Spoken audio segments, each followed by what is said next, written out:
Alright, here she is, folks. My brand new, well, not brand new to me, 2023 Harley-Davidson Softail Standard. Wow. Can't believe I'm a Harley owner now. Been riding my Honda Shadow now for about a year, and that was really my first street bike. I used to ride dirt bikes as a kid and all that, but this Honda Shadow was my first bike that I ever took on the road, my first cruiser, and fell in love with riding. Absolutely fell in love with it. But I always knew I wanted the real deal. It's kind of like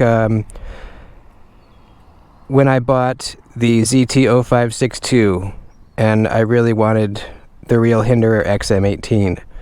If you're into knives, you'll get that. I knew I always wanted a Harley. They're USA made as opposed to Japanese made, and they're unique. They have soul, and I knew that would be the case, but it didn't really click until I drove this thing, until I rode on this thing, and then it really clicked. I understood why Harleys are so beloved, and it's the sound, it's the feel, it's the power, it's the look. It's just the feeling that you get when you're cruising down the road on this thing. It's amazing. So this, I bought this from the Harley dealership, and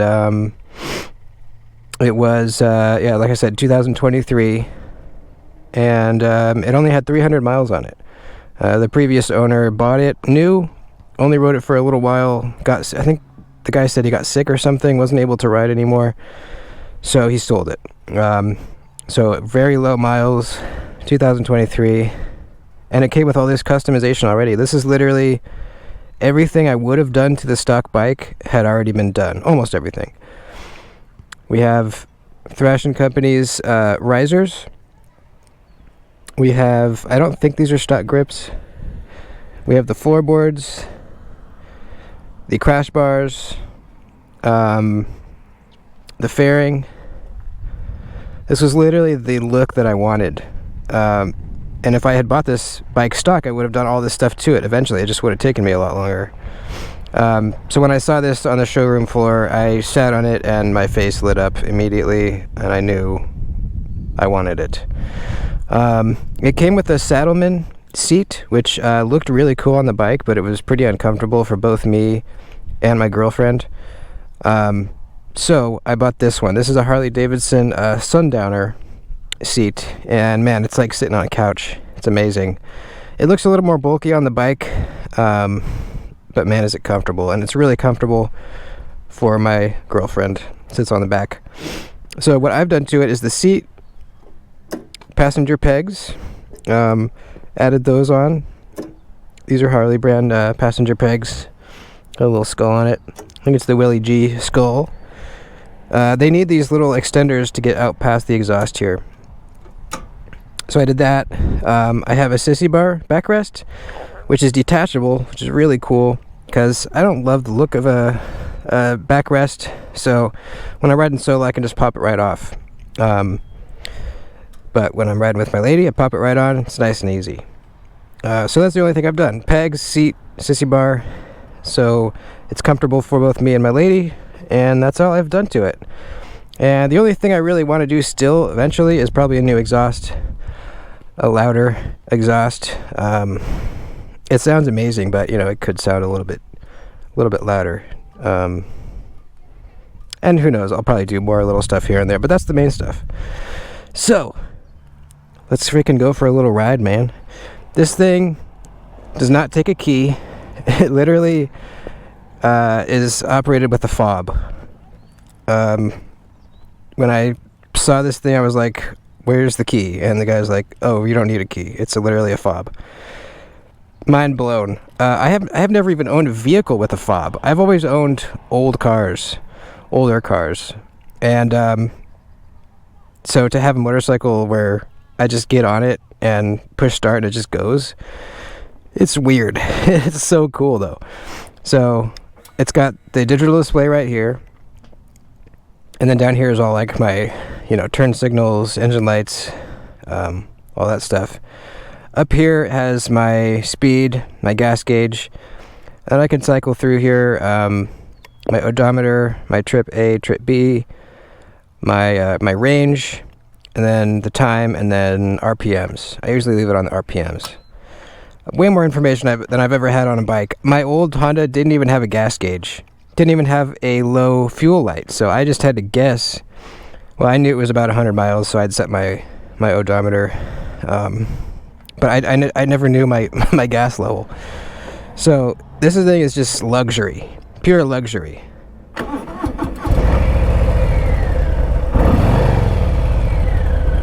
Yeah, the mirrors are super nice. I love the stance this bike gives me. On my Honda, I felt like I was like down here, almost hunched over. This is like a way more upright feeling. My arms don't get tired. My longest ride so far was about an hour and a half. My arms didn't get tired. It feels more natural having them kind of straight out like this. Keeps my back straighter. And I never really thought this would be the case, but having these floorboards makes a huge difference.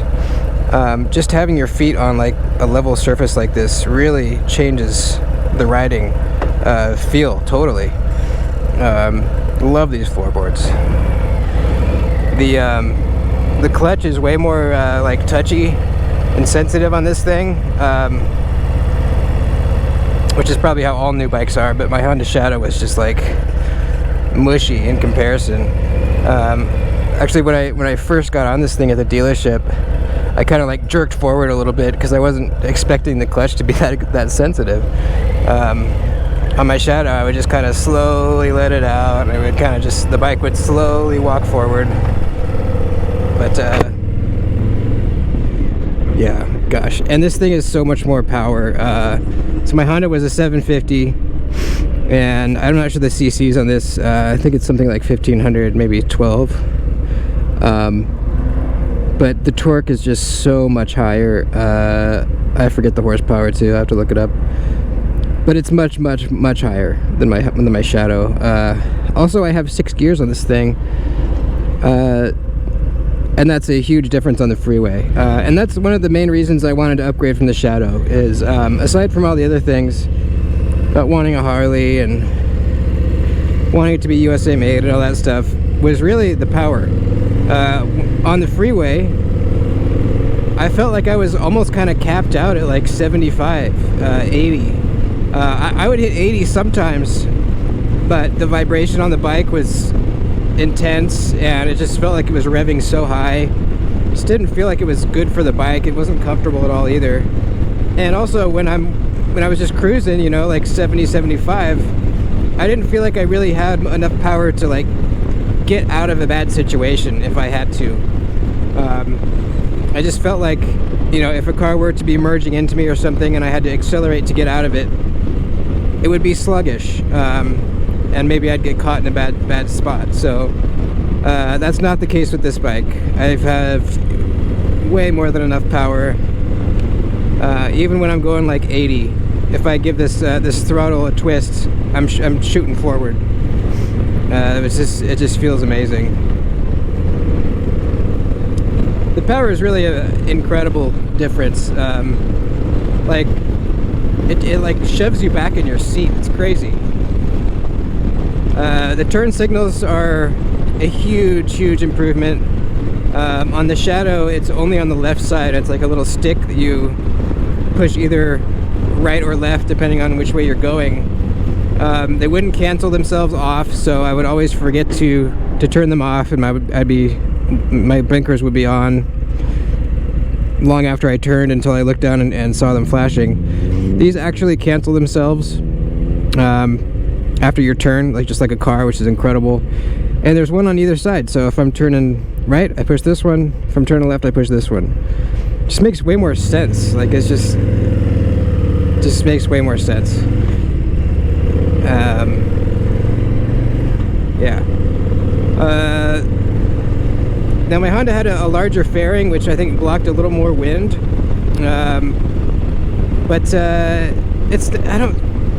think I'm gonna leave this bike as is. I don't really want a bigger fairing on this. This blocks enough wind, it seems like, when I'm on the freeway. The only real difference with my Honda fairing was that it came and kind of covered the hands as well.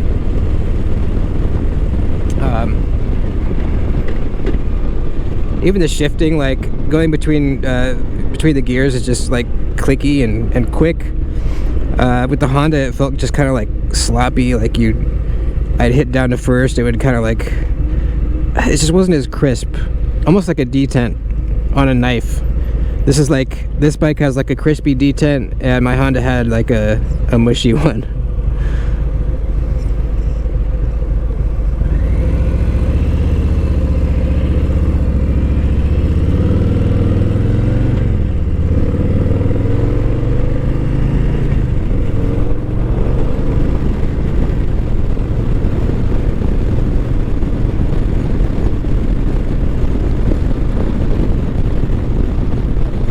It also feels much more stable. I feel safer on this bike, honestly. I don't know if it's because of the stance or just maybe it's a lower center of gravity. I don't know. It feels smoother and I feel safer on this. It has ABS, anti-locking brakes, so that's a pretty good safety feature to have. I just feel good on this thing, man. Cornering feels really good. Looking back on my old handlebars, they were shaped really weird. They were like, you know how like these handles are kind of like parallel with the horizon. My Honda grips were like down like this at this angle. It was really weird. Like my hands would be like this down here. Really kind of uncomfortable. I had really been debating with myself on whether I wanted to do upgrades to the Honda or upgrade, and I kind of battled with myself over that for a while. I could have done a lot to that shadow and made it better. You can give them more power. You could change out the sprocket to like I don't know if it's more teeth or less teeth. I don't know. You could change out the sprocket to give yourself a little more power. You could change the exhaust. I could have gotten different handlebars. I could have put risers on it. I could have done a lot of things to make it a lot nicer to ride, but I'm glad I didn't. I'm really glad I didn't. Obviously, well, who knows what the cost would have been in the end after I had upgraded the Shadow, but I feel like this was a much better use of my money. I did not buy it outright. I can't afford to do that, but luckily I have pretty good credit that I've been really working on improving over the last couple years. I really had zero credit for a long time. I never had credit cards. I never made car payments ever in my life. And then probably 3-4 years ago, I got some credit cards and started to build up my credit. So that kind of enabled me to get a pretty low monthly payment on this guy. I had to put a couple $1,000s down, and I pay something like $230 a month for this thing. So it'll take a while to pay off, but I can do it sooner if I want. And I'm just fucking in love with this thing, man. Got my quad lock for my phone up here. So some upgrades I will do in the future. I do want to get bags for this.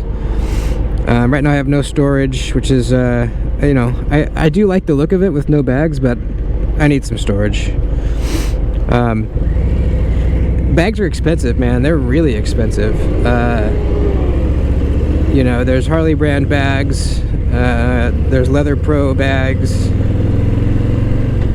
and there's also cheap bags. There's like this brand called Viking bags that make pretty cheap bags. They look pretty nice, but I've read reviews where the fit and finish isn't great. Sometimes the fitment isn't right on your bike, like the bolt holes will be in weird spots. But they're much cheaper, so I don't know. I'm kind of debating on that, whether I want to get some cheap bags that I could get soon, or save up a little longer and maybe get some more expensive, nicer bags. I'm not sure. Maybe somebody watching might have some good advice for me there. But yeah, these floorboards, man, just the ability to like put your foot either like further back or like further up here, just kind of wherever you want. It really feels nice. It feels like your feet are sitting on the floorboard of your car. It really does.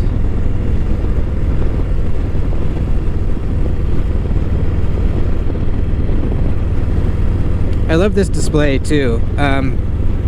It's just so minimalistic, you know. There's not a huge dial or a big screen or anything. It's just minimalistic. Shows you the info you need to know. You know, so here, let me give you the story of how I came by this bike. I made the decision to get a Harley, right? After debating with myself on whether I'm going to upgrade the Shadow or upgrade. Decide to upgrade. I look at the used bikes at the Honda dealership, and I see that they have a Sportster for like $8 grand. And I'm thinking, okay, that's cool, you know.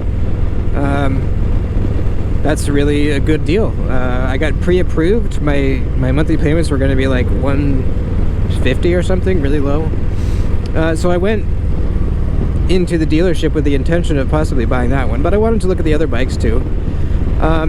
And the day leading up to when I was going to go in, just talking to my girlfriend, we were considering, you know, because we really want to ride together. We want to eventually go on longer trips, and we realized that a Sportster would be a bad idea for that. You know, they're small. They're not going to be very comfortable for her or me for longer trips. So we went into the dealership, and we went right to the large touring bikes. The Road Kings, the Street Glides, and I was kind of leaning towards that for a minute, until I sat on one. When I sat on one, it really felt very large and heavy, and not very wieldy. And I didn't like that feeling. I sat on it and it just didn't feel good to me. So then the guy came out, and I asked him, hey, was there anything kind of in between, you know, a Sportster and a touring bike? And he said, yeah, let me show you some stuff. He showed me a few bikes. They had a Softail Heritage that I was looking at, and then I saw this one, and I immediately loved the look. I sat on it, and I said, yeah, this is the one. But this is kind of middle of the road, sort of, I guess you could say, between like a Sportster and like a big touring bike. Plenty of power, comfortable, but not big and unwieldy, and you know, not as small as the Sportster. So I'm really glad I didn't get the Sportster. There was a couple people in my my members group that were dissuading me from the Sportster, so I'm glad they said that. I probably still wouldn't have got it either way, but they gave me some good advice. Yeah, I'm just really happy. You know, sometime down the road, maybe we will get a second bike, like a touring bike for long distances. But I would always want to have something like this in the garage as well for just cruising around town, short little trips. It's just really fun, man.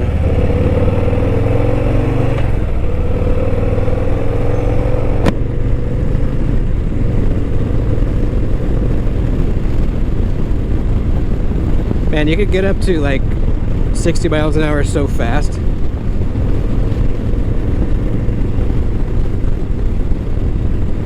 I also like this really big brake pedal. I really enjoy.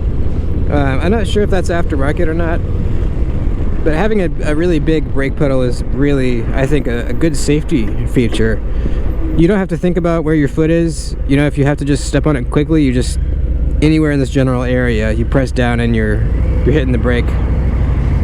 Another thing with these floorboards, you can kind of rest your heel on the floorboard and have your foot on just resting on the brake. If you're in traffic or something, you feel like you're gonna need to hit it. It's like I'm doing right now. I'm not pressing it, but I'm resting my foot on it, just like you would in a car. These floorboards kind of enable you to do that, and it feels safe. Just being able to hit that at a moment's notice.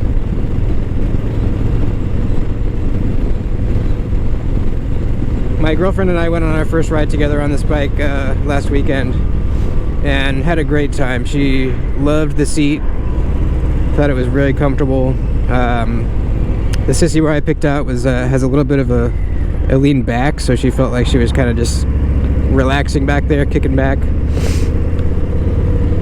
And yeah, she, you know, actually she thought the suspension on this bike was a little bit better than on the Shadow. I think the Shadow was a little more bouncy. This feels more stiff, so it might have just been the really cushy seat that was kind of giving her that illusion. The rear suspension is a mono-shock. There's not two on either side. It just has one in the middle, interestingly.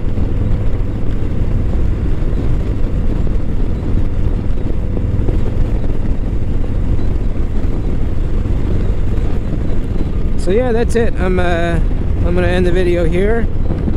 Thanks for watching. If you live in the area, Central California, hit me up. Let's go for a ride, man. I want to get some miles on this thing. Love you guys. Thanks for watching.